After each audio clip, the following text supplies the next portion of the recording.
Hey guys, it's Sasha.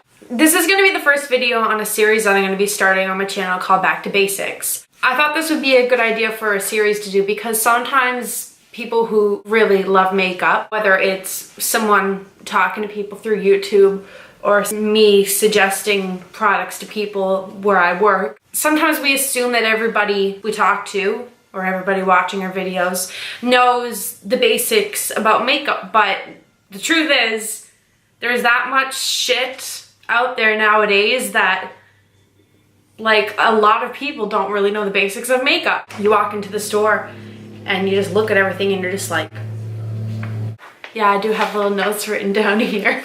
Usually I'm like sitting down the opposite way facing my desk, but I thought like this is a little bit of a cuter looking background.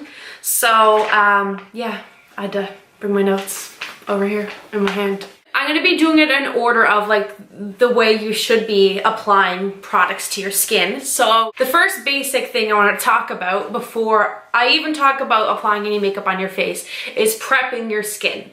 So I'm going to be talking about skincare. The absolute key to having your makeup look as good as possible is by taking care of your skin. I know that might sound boring to some people, but if you don't take care of your skin, then your makeup is never going to look as good as it could look. There's no point to spend hundreds and hundreds of dollars on all this good quality foundation, concealer, primers if you're not going to be taking good care of your skin, because no matter what foundation, concealer you apply, whether it's Maybelline or whether it's by Urban Decay, Hourglass, one of the higher end brands, no matter what, it's not going to look good on your face if you're not going to take care of your skin. You can apply the most expensive high quality foundation in the world on your face, but if you're not taking care of your skin, it's going to look like shit. When you're prepping your skin before you apply your makeup, the first step you want to start with is cleansing your skin. Now, I know when you wake up in the morning, if you wore makeup the previous night before you went to sleep and you removed your makeup,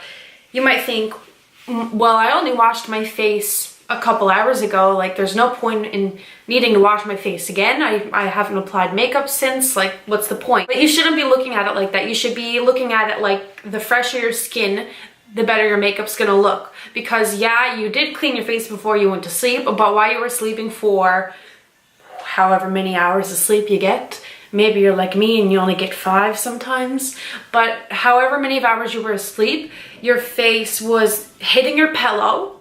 So I mean, like if your pillowcases weren't washed recently, you might be picking up oil and dirt and whatever the heck. The oil in your skin, obviously, while you were sleeping, some came to the surface, which is normal. Just things like that. Like obviously your face isn't as clean as it could be. So before you apply any makeup, before you do anything, you need to cleanse your skin, wash your face, whatever. The point of cleansing is to remove like any leftover makeup, dirt, oils, any crap that's on your skin. You just want to get your skin as clean as possible. There's a ton of different cleansers out there, like there's literally millions. So you want to use a cleanser that is best catered to you. There's no skincare products that one person says, oh, I use this and I like it so much. That doesn't mean you're going to be like, oh, well, she likes it, so I'm going to go buy it because I'm going to like it. No, everyone's skin is different. Like there's people who have oily skin, there's people whose skin is dry, there's people who have acne prone skin, there's people who have aging skin, there's a lot of different skin types and a lot of different skin problems. So just because one cleanser works for one person doesn't mean it's going to work for everybody. If after you cleanse or wash your face or whatever and dry it off, your skin feels super tight, that's a sign you have dry skin. If you have flakes that are visible, you can see them, that's a sign that you have dry skin. If your skin just feels tight in general, that's a sign that you have dry skin. Dry skin isn't very hard to look at and be like, damn, my skin's looking pretty dry. Oily, on the other hand, like some people might say, oh, like I don't really know if I'm oily. If you're oily, then usually you have like pretty large noticeable pores in this area somewhere. At the end of the day or the morning, whatever, whether you're wearing makeup or not, you find that you have a pretty big buildup of oil on your skin. Like you can touch it and it's just an oily mess. I used to be like that in high school. My skin was super oily because I didn't know how to take care of it properly. I remember one time my friend said, yeah, my boyfriend like looked over at you in class and he said to me, oh my God, Sasha's face is so oily, you could fry an egg on it. And I was like, you know what? Thank you so much. That is such a confidence boost. Thank you for that. Literally, it looks greasy. Now, you might think, well, your face is shiny, so it's greasy. That's highlighter, that's makeup. But like I said, like, you know if your face is greasy because if you touch it and you go like that, like, you will literally be able to see the oil on your freaking fingers. Like, it is greasy. You might not have oily or dry skin. You might have normal skin, so you're kind of like, I'm not really dry, but I'm not really oily. You might have acne-prone skin. So, I mean, you could be dry and acne-prone, or you could be oily and acne-prone, but basically, you're just pretty prone to getting pimples. You can have combination skin. You can have oily skin right here, but dry skin right here. You can also have aging skin. Basically, if you have dry skin, people say that the best cleanser to use is a gentle, hydrating, milky cleanser. A lot of people use those cleansers and they love them, but personally, I don't prefer them because where I wear so much makeup, I feel like when I use a hydrating, milky cleanser, my face just doesn't feel clean enough. A very popular one that I know a lot of people use is the Vichy. I think it's called like the 3-in-1. It's supposed to be like a makeup remover, cleanser, toner, something like that. It comes in like a big pump bottle with a like turquoise greeny lid. I'll put a picture right here. But I know a lot of people like that one and use it. But like I said, because I wear tons of makeup, I don't find that one leaves my skin feeling clean enough. But that is one that you could give it a try if you have dry or sensitive skin. So if you don't know how to cleanse, you just go to the sink. You can either splash your face with lukewarm water, or you could like wet a cloth with lukewarm water and wet your face with the cloth. Then you squeeze out a little tiny bit of cleanser in the palm of your hands and you kind of just clean your face. And then after you scrub it around for a little bit all over and kind of around your chin and everything, then you can either splash it off. But if you're like me and you look at those freaking Neutrogena commercials where they're like, and you're like, how do they do that without making like a fucking mess of water on the counter? If you're like me, just wet your cloth again and wipe it off. And then, like I said, you can splash your face with some cold water at the very end just to tighten your pores and then pat your face dry. My skin is more on the dry side, but like I said, I don't really like the milky hydrating cleansers. I more so like a gel cleanser. I'll explain why in a minute. If you have oily skin, then you can use a gel cleanser, but you could also use a foaming cleanser. A lot of people like foaming cleansers, but typically foaming cleansers kind of leave your skin feeling sometimes a little too dry, which you might want to watch out, because if you're oily and you dry your skin too much, your face will produce more oil and more oil. So you want to be a little bit careful using the foaming ones. But definitely if you're oily, you'd like a gel cleanser. Like I just said, I'm kind of more on the dry side, but I do still enjoy the gel cleanser because it lathers up enough that I feel like, okay, my skin is clean, but it doesn't leave my skin feeling dry. So I do like a gel cleanser even though my skin is dry. If you're acne prone, I definitely recommend getting something with salicylic acid in it. What did I even just say? I'll post a picture here of a couple. I know Vichy has their Normaderm line that has salicylic acid in it. And I know Neostrata has one. There's lots of lines that have cleansers with salicylic acid in it. If you're like have aging skin and your main concern is I'm getting wrinkles, I'm losing firmness in my skin, all that jazz, then I mean you could use whatever cleanser you'd like depending on if you have dry skin, oily skin, normal skin, whatever. But a good option is to use something with a little bit of glycolic acid in it. I know that Neostrata has one. I'll insert it right here. And I know that Peter Thomas Roth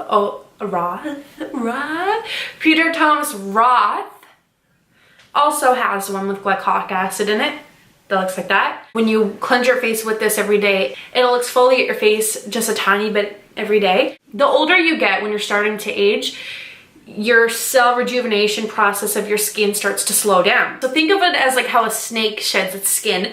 When we're younger, like we're shedding our skin all the time. That's why we don't have wrinkles when we're like 15, 20 years old. But as you start to age, your skin doesn't do that on its own as fast anymore.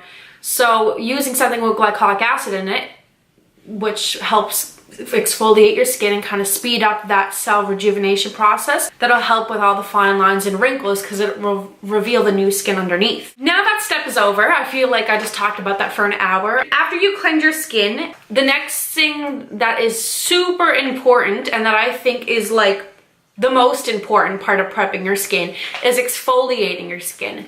So you don't need to do this every day. You typically should do it like about 2 to 3 times a week. There's chemical ones and physical ones. I just dropped my notes.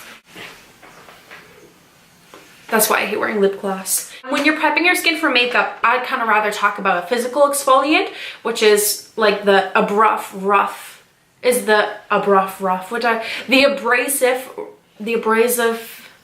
am I saying that word right? Rough ones, like with the little tiny particles in it. After you cleanse your skin, don't even dry off your face, just cleanse it. Rinse off your cleanser while your face is still wet. Squeeze some exfoliator in your hand, rub it around your skin, and get to scrubbing. If you can see areas where you're having like a buildup of dry or dead skin and it's looking flaky and patchy, you can focus on that area a little bit more. Like I said, when you exfoliate, you're gonna get rid of the buildup of dead skin and you're gonna reveal your new skin underneath. And just, I mean, think about it this way, like if you cake makeup on top of dead, flaky, dry patches of skin, like it's just not gonna look good. It's like, obviously it's not gonna look good. Even if you can't see many flaky dry patches, you still should exfoliate 2 to 3 times a week because getting rid of those dead skin cells, even if you can't see them, will help your moisturizers and serums and whatever else penetrate into your skin better. Because if you're not getting rid of that buildup of dead skin and you're applying moisturizers, it's not even going to really work because it's just going to sit on the surface because there's this buildup of dead skin that it can't get through to absorb into your skin. We're on the second side of my page.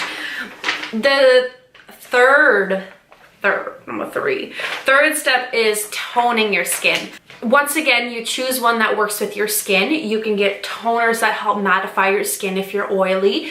You can get toners that hydrate your skin and soothe it if you're more dry and sensitive.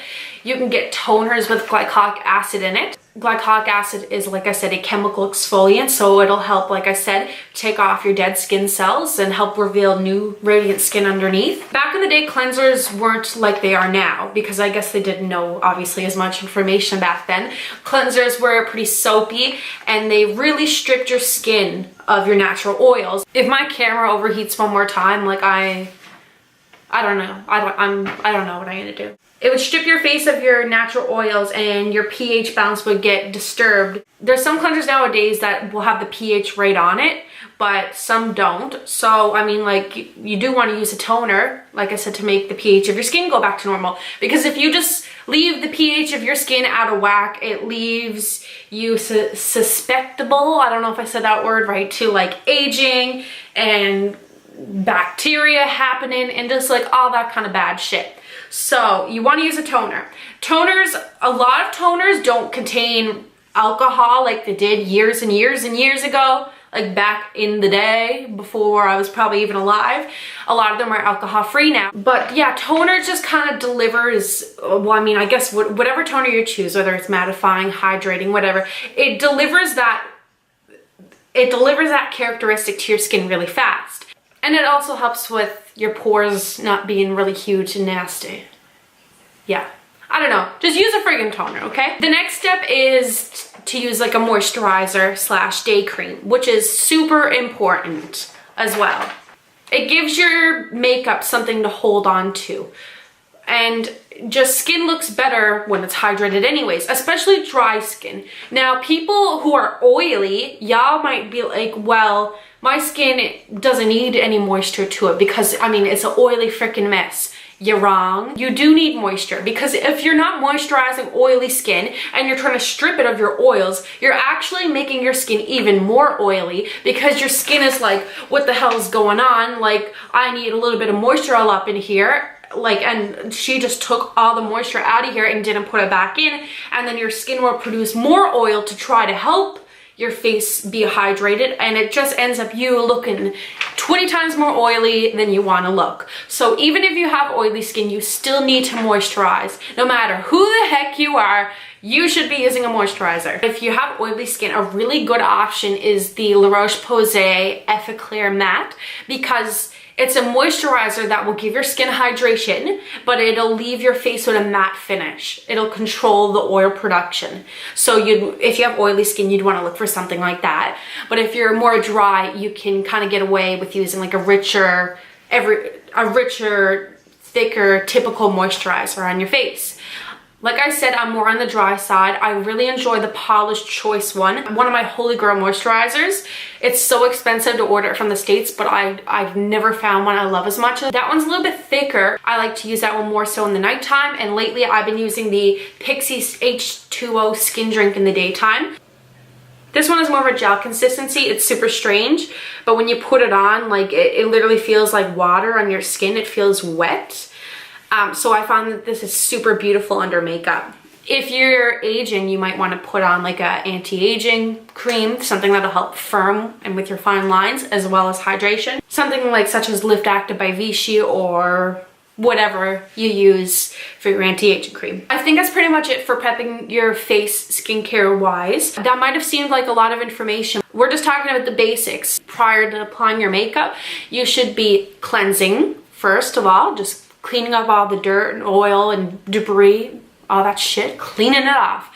Exfoliating, not every day, 2 to 3 times per week. You should be scrubbing off your dead skin cells. So then you're putting makeup on a nice, smooth, even canvas. You should be toning your skin every day and night. And then you should also be putting on a moisturizer right before you get into applying your makeup. That's kind of it for this first video of my new Back to Basics series. I hope you guys enjoyed. I hope I was a little bit informative. The next video is going to be all about primers. The next video after that will be obviously about foundations and the different types of foundations, like using a powder versus a liquid, and like how to choose what color is the best for you and all that jazz. So yeah, if you want to keep learning the basics of makeup, and even if you are quite advanced at makeup, it's still nice to either hear these things as a refresher, or you might learn some things you don't even know that will help you. If you guys like this video and you're excited for the rest of this series, give it a thumbs up.